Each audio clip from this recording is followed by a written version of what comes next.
Senior political correspondent Mike Emanuel and the Biden Watch. Good evening, Mike. Well, Bret, good evening. With Hillary Clinton's email trouble not going away, many Democrats seem more convinced than ever that Joe Biden is leaning toward a bid for the White House.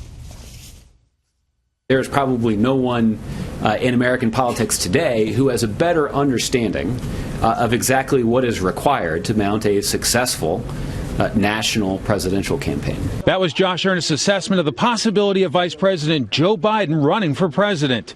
After Biden's private meeting with liberal favorite Massachusetts Senator Elizabeth Warren on Saturday, speculation ran wild about whether he was seeking an endorsement or even a running mate. He's talking to someone like Elizabeth Warren, who's got, I think, important, incredible ideas on how to make the economy work for everyone. And I think it's no surprise that he would want to talk to somebody like that. Earnest didn't want to discuss the Warren meeting, but offered this context about what Biden has meant to Mr. Obama. The president has indicated his view that the decision that he made, I guess, 7 years ago now, to add Joe Biden to the ticket as his running mate was the smartest decision that he had ever made in politics. That likely raised a few eyebrows among Obama advisors past and present, since the president also selected Hillary Clinton to be his first Secretary of State.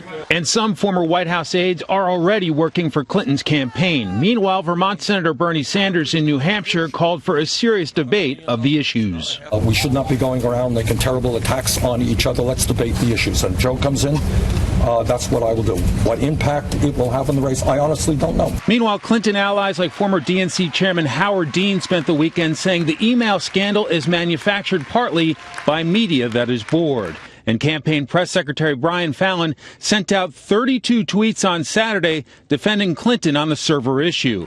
Yet more than 5 years ago, Clinton herself warned about dangers on the internet. Hackers break into financial institutions, cell phone networks, and personal email accounts.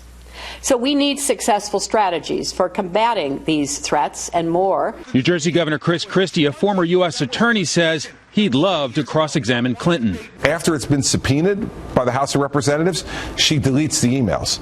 That's obstruction of justice, Martha. And the fact is, someone needs to hold her account for this. Josh Earnest says the president plans to vote in the Illinois primary and Democratic voters will choose the nominee, but he did not rule out Mr. Obama offering an endorsement. Bret? Well, this is the panel. Mike, thanks.